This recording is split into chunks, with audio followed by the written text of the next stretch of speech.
Hello friend, সকলকে জানাই পূর্ণিমা অফিসিয়ালে স্বাগত। আজকে আমি তোমাদের একটা কথা শেয়ার করব। আমি কিভাবে ইউনিভার্সিটি যেতাম তোমাদেরকে সব দেখাচ্ছি। দেখো, আমি একটা বাসে করে ইউনিভার্সিটি যেতাম। বাসটার নাম ছিল আদ্রিতা। এই দেখো, যে সিটটাতে আমি বসে আছি সেই বাসটিতে যাত্রী, সেটা ছিল রানীগঞ্জ বাঁকুড়া। ওই রানীগঞ্জ বাঁকুড়া বাসটাতে আমি ইউনিভার্সিটি যেতাম। এই সিটটাতে আমি প্রত্যেক দিন বসতাম। জানো তো, বাসের কাকুরা, ড্রাইভারগুলো সবাই খুব ভালো ছিল। সবাই আমাকে খুব ভালোবাসতো। আমি আজ প্রায় 3 বছর ধরে ইউনিভার্সিটি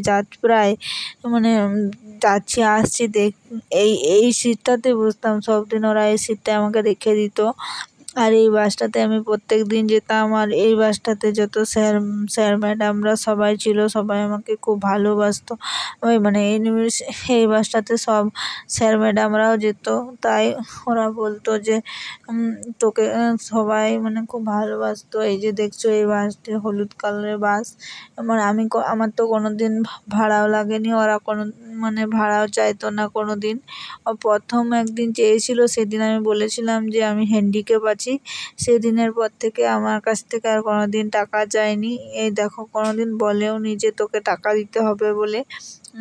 উঠে যেতাম আর নেমে যেতাম, কিছু বলতো না। ওরা আমাকে খুব সাবধানে নিয়ে যেত, বলতো যে তুই আমার সামনে বসে থাক।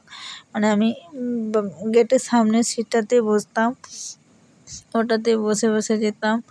দিয়ে বলতো যে তোর কোনো অসুবিধা হলে বলবি। আবার বাসে এত ভিড় হতো, যত সব স্যার ম্যাডামরা যেত, সব ভিড় হতো। আর যে পরের পর যে স্যার ম্যাডামরা উঠতো, তারা আমাকে সবাই বলতো যে বলবে সিটটা দিবি, ওই ম্যাম বলবে সিটটা দিবি। আমার সিটটায় বসার জন্য সবাই আমাকে বলতো। কিন্তু আমি বলতাম যে হ্যাঁ দেবো। নেমে যাওয়ার পর তো আপনারা যে বসে যাবেন, যে পারবেন সেই বসে যাবেন। কিন্তু আমাকে সবাই, কেউ ব্যাগ দিত, কেউ খাবার দিত, সবাই ধরে বলতো যে আমারটা ধরে রেখে দে। তাই আমি ধরে ধরে রেখে দিতাম। এইভাবেই ইউনিভার্সিটি পৌঁছে যেতাম ঝুলে ঝুলে। কিন্তু খুব ভিড় হতো। আমি যে সিটে বসতাম সেটা শান্তি নেই। সিটে বসেও আমার শান্তি নেই। সব সব ঝামেলা, সবাই দাঁড়িয়ে কষ্ট করে যেত। এই বলতো এটা ধর, ও বলতো এটা ধর। এভাবেই আজ 3 বছর কেটে গেল। এভাবে আমি ইউনিভার্সিটি যেতাম। এই যে এখন তো ইউনিভার্সিটিতে পরীক্ষা চলছে, তাই এখন তো পরীক্ষা চলছে, তাই পরীক্ষার জন্য মা আমার সাথে যাচ্ছে। এই দেখো, পৌঁছে যাওয়ার পর আমরা লিফটে করে যাচ্ছি, উপরে উঠছি। উপরে 3 তলায় উঠে গেছি। আমার রুমে পৌঁছেও গেছি। এই যে রুমে পৌঁছে গিয়ে একটু স্যার ম্যাডামরা আসেনি, তাই আমি পড়াশুনো করছি।